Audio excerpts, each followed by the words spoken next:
প্রতিদিন কত কিছুই রান্না করেন, সবই কি ভালো লাগে? না সব কিছু মুখে লেগে থাকে, না সব কিছু মনে ধরে থাকে। চলুন আজকে ভিন্ন কিছু করা যাক। এর জন্য প্রথমে কড়াই নিলাম, কড়াইয়ের মধ্যে তেল দিলাম, তেলের মধ্যে পেঁয়াজ, পেঁয়াজ এবার হবে একটু ভাজা ভাজা, নাড়বো চাড়বো আর ভাজবো, মুচমুচে করব।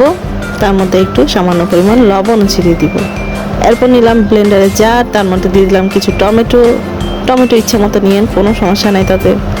কাজু বাদাম, কাঠবাদাম, চীনা বাদাম, আর সাথে দিব যে পেঁয়াজটা ভালো করে আমরা এখন মুচমুচে করে ভাজবো।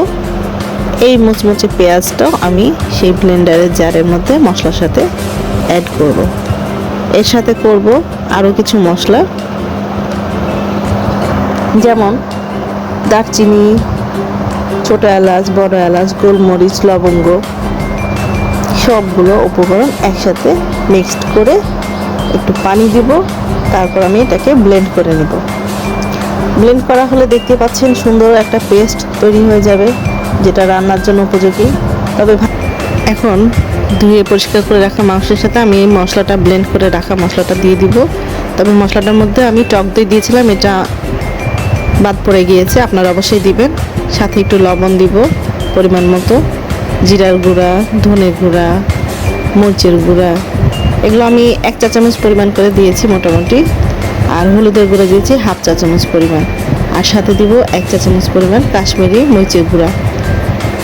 এটা দিলে রঙটা খুব সুন্দর আসে, তরকারি ঝাল খুব হবে না আশা করছি।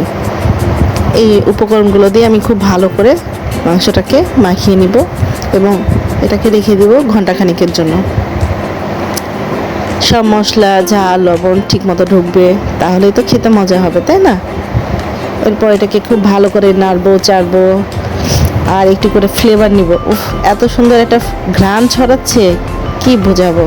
তো এরপর চলে আসি পরের ধাপে। কড়াই নিলাম, কড়াইয়ের মধ্যে তেল গরম করে আমি মাখানো মাংসগুলোকে ঢেলে দিলাম এবং খুব ভালো করে নাড়াচাড়া করতে থাকলাম। উপর থেকে কিছু কাঁচামরিচ দিয়ে দিলাম। কাঁচামরিচ দিলে আরও টেস্ট হবে, অর্থাৎ ফ্লেভারটা খুব সুন্দর হবে আরও। মাংসটাকে খুব ভালো করে কষিয়ে কষিয়ে কিছু সময় নিয়ে, খুব বেশি জাল দিয়ে না, মিডিয়াম জাল দিয়ে রান্না করব, না হলে এটা লেগে যাবে, কারণ এর মধ্যে বাদাম আছে অনেক। মাংসটা রান্না হয়ে আসলে শেষের দিকে আমি এসে কয়েক টুকরো কয়লা আমি খুব ভালো করে গরম করে নিব আগুনের মধ্যে। একটা স্টিলের বাটি কড়াইয়ের মধ্যে বসিয়ে দিব, তার মধ্যে কয়লা টুকরোগুলো দিয়ে এর উপর থেকে আমি ছড়িয়ে দিব 1 চা চামচ পরিমাণ দেশি ঘি, যেটা আমাদের ঘরেই তৈরি। এরপর আমি কড়াই ঢাকনাটা দিয়ে খুব সুন্দর করে ঢেকে দেবো, যেন কয়লার ধোঁয়াটা, স্মেলটা যেন বের হয়ে না আসে, তাহলে টেস্ট এবং ফ্লেভার দুটোই নষ্ট হয়ে যাবে। তো আপনারা দেখতে পাচ্ছেন আমার আদা এবং রসুন ছাড়া কি সুন্দর মুরগির মাংস রান্না হয়েছে, এবং এটা হলো স্মোকি মোরগ। তো আজ এই পর্যন্তই। সবাই ভালো থাকবেন। আমার ভিডিওটি ভালো লাগলে অবশ্যই লাইক, কমেন্ট এবং শেয়ার করবেন। আল্লাহ হাফেজ।